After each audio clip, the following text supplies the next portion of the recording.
Hey there, subscribe to my channel, and also press this bell icon so you never miss any new updates, cause whenever we upload new video you will get a notification on your phone. The test is divided into 4 sections. All the recordings are played once only. Section 1. Look at questions 1 to 4.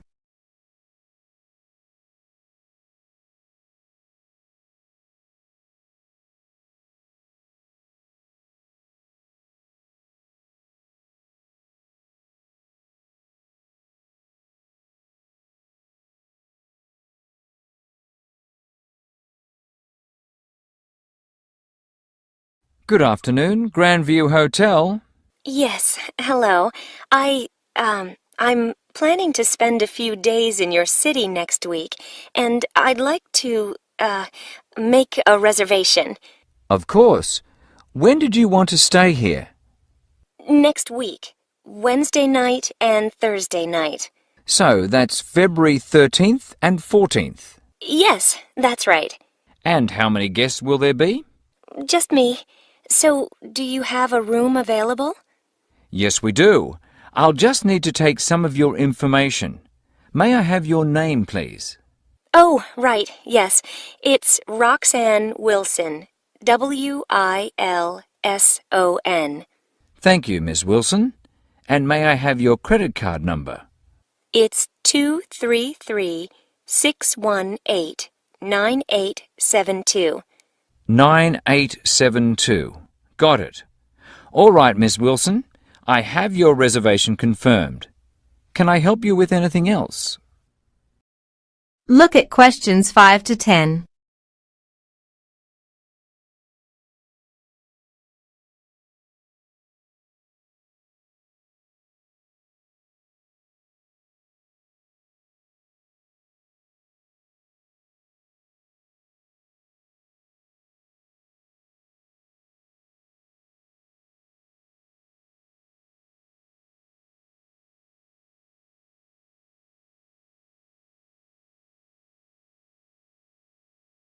Yes, I was wondering, since I'll have a couple of free hours Friday morning before I leave, is there anything interesting to see close to the hotel? Do you like museums? The art museum's very close by. I love museums, but not art. Can't stand it. I've heard your city has a very interesting science museum, though. Yes, but unfortunately it's closed in the winter. Are you interested in shopping? Sure, I love shopping. Are there any good stores nearby? Yes, we have a large shopping mall just 2 bus stops away. You take the bus to Monument Square and it's just half a block from there. Just look for the post office and you'll see the mall entrance next to it. Fabulous. What about lunch? I hear your city has good restaurants. Yes, there's a nice restaurant very near. It's just across the street from the park. Sounds good. I can have lunch, then walk in the park afterwards. I have one more question. What's the best way to get to the hotel from the airport? Subway is the fastest, of course. There are buses, but they're quite slow. I'll be arriving quite late, after 10 p.m. I thought I might have to take a taxi. The subway runs until midnight. Oh, good. Then I'll do that. Will there be someone at the hotel front desk that late? Oh yes, the front desk stays open until 2. You have some time to check your answers from 1 to 10.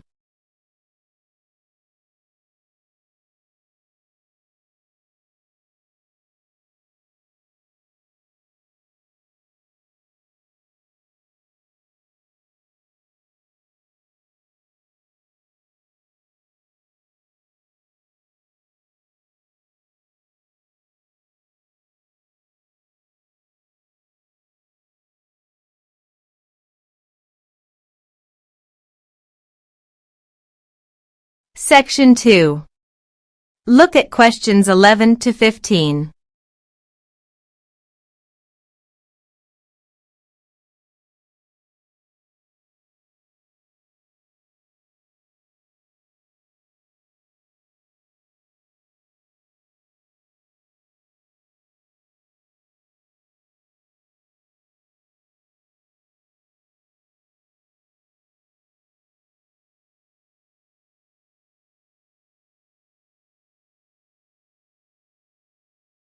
My name's Matt, and I'm one of the 3 guides here at Wildlife Haven.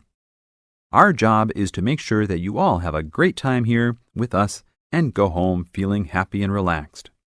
As you can see, we're away from the city in a remote area between a national park and the sea.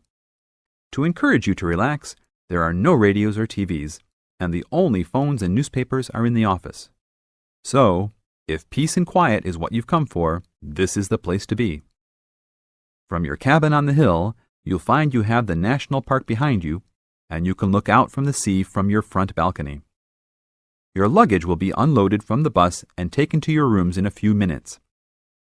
Once you have picked up your key at reception, please locate your room and check that all your luggage has arrived. The daily program here at Wildlife Haven is flexible and only as demanding as you want it to be. You should each have a brochure setting out the facilities and various walking tracks you can take. And on the bus, you are given a green sheet setting out a number of group tours in the coming week. If you want to join any tour, just write your name and room number on the relevant sheet along the wall here. Tomorrow, there is a beachcombers and rock hoppers tour exploring marine life in the rock pools along the beach. Or, if you'd prefer to go inland, there's a guided forest walk that takes you off the walking tracks. If you want to catch some lunch, you could join the beach fishing expedition. And at night, you'll see there is a moonlight forest walk that leaves each night at 7 p.m. So there is plenty to choose from at Wildlife Haven, and of course, that includes just sitting on your balcony watching the waves roll in. But I would recommend my favorite tour, the Waterfall Walk.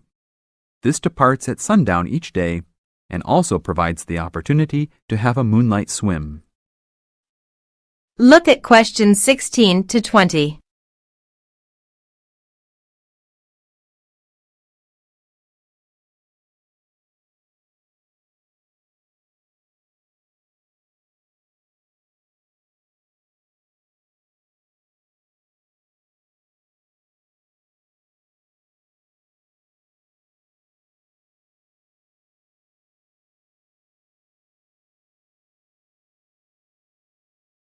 You've chosen to visit us in January, which is one of our hotter months. And although you may be tempted to wear a minimum of clothing, you should always take precautions against injury, particularly in the national park. This includes sensible footwear. You'd be surprised how many of our guests ignore this advice and end up being sorry. And socks are a good idea too. And even though you might be under trees a lot of the time, it's a good idea to wear a hat in this hot climate. There's no need to be too concerned about walking in the national park, provided you use common sense. It's true that there are poisonous spiders in the park, but they are really more frightened of you than you are likely to be of them. I should also warn you against eating any wild berries. Some are edible, but you should avoid them all. We'll provide all the food you can eat. Well, that's about all for now. Dinner is from 6 to 8 p.m. in this building. You have some time to check your answers from 11 to 20.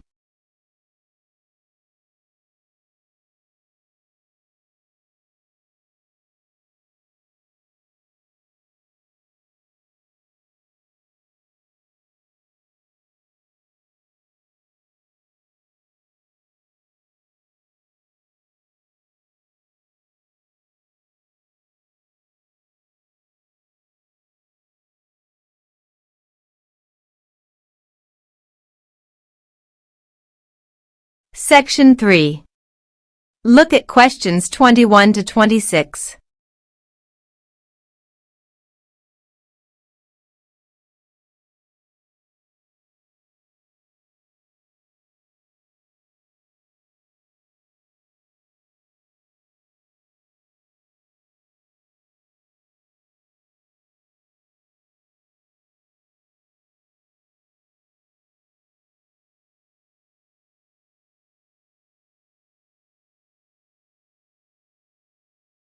May Annie and I please quickly ask you a few questions about the reflective journal assignment?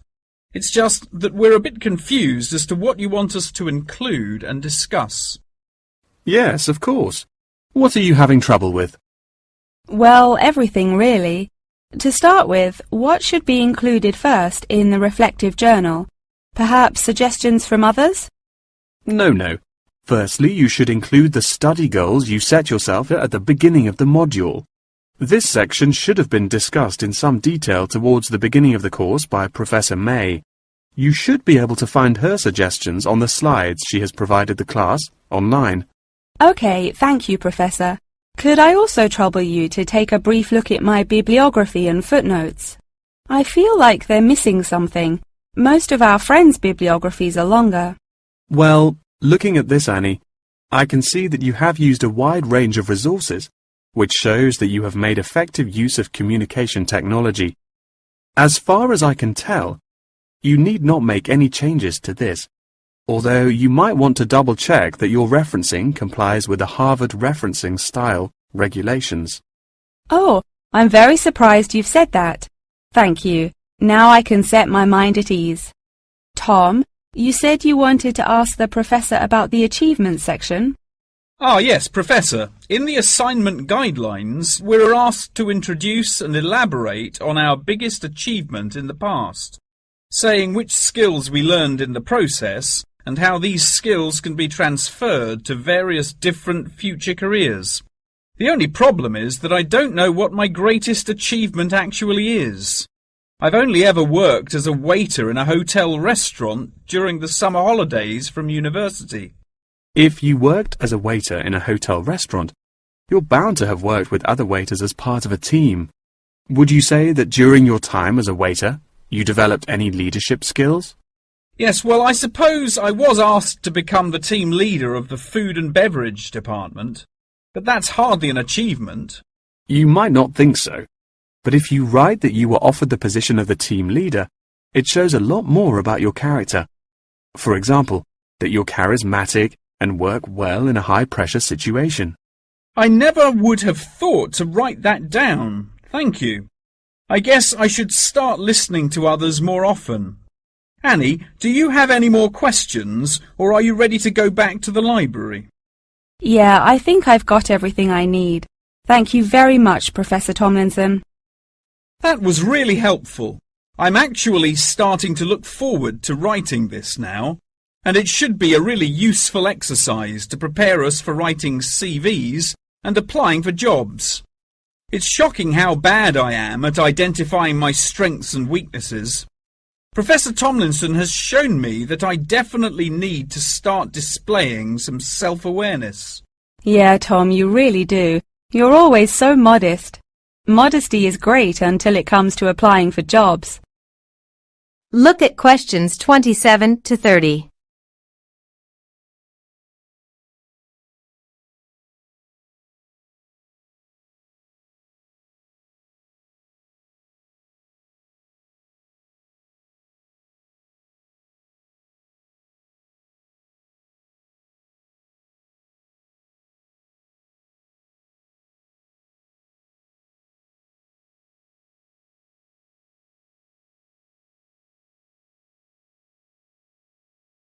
I forgot to ask the professor about the section on identifying the skills gained through different activities. Do you remember? When it asks you, for example, whether writing an essay develops your study skills or your independent learning and so on. Oh goodness, we really should have asked him that. I've been having trouble with it too. It just seems like such a pointless task. What do you reckon the answers are? I think writing an essay might be a way of identifying and resolving a problem, because you have to state the problem in the introduction and then solve it. I'm not so sure about taking exams. I thought they were supposed to develop lots of different skill sets.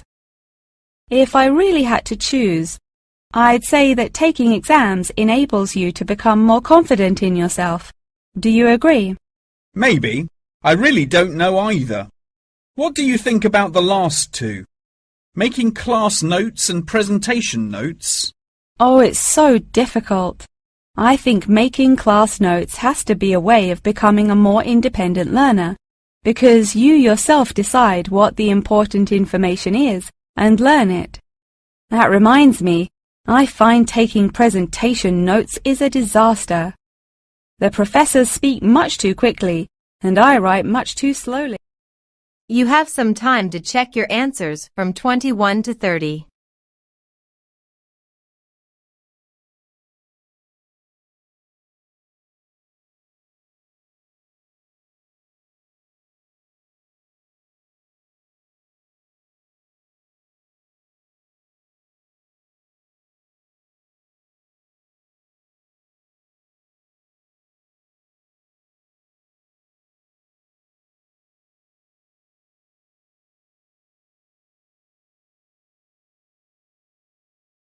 Section 4. Look at questions 31 to 40.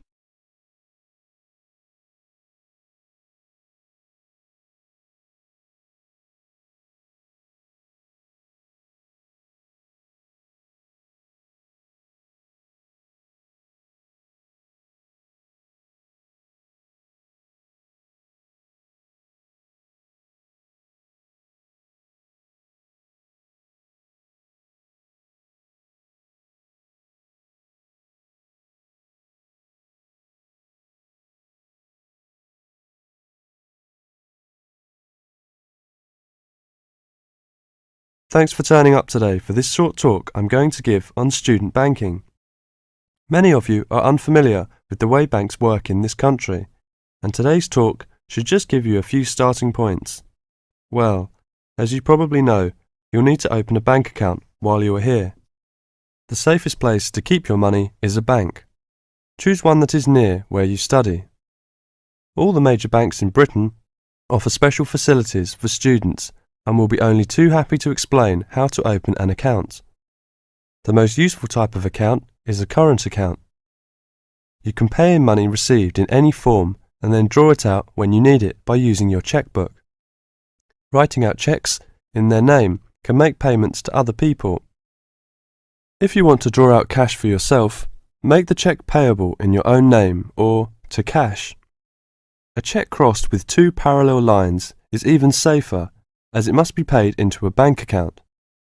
Payment by cross check has the added advantage that when the person to whom you have given the check presents it at a bank, it will eventually come back to your bank and provide proof of payment. Most people now ask their bank to supply only ready crossed checks. Most banks don't make charges if you keep more than a certain amount of money in your account. However, you shouldn't overdraw on your account, that is, withdraw more money than you have in without the bank's permission. If you borrow money from the bank, there will be an interest charge. You will also have to pay a small charge to convert foreign currency paid into your bank into sterling. If you have more money than you need for month-to-month expenses, it is a good idea to open a deposit account for some of it, where it can earn interest.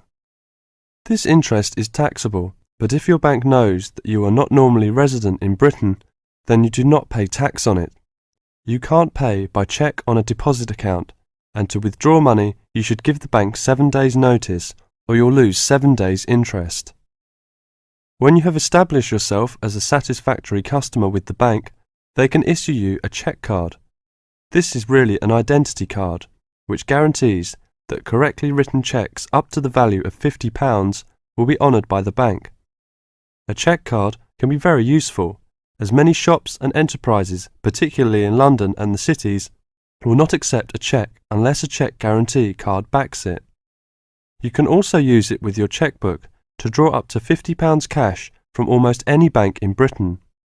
If you also ask for an Euro cheque card, this can be used in the same way to draw cash from most banks in Europe. Many banks provide dispensing machines, generally set in the wall of the bank outside, where you can draw cash when the bank is crowded or closed. Provided you are a satisfactory customer, the bank can issue you a cash card which allows you to draw up to £100 a day. You have some time to check your answers from 31 to 40.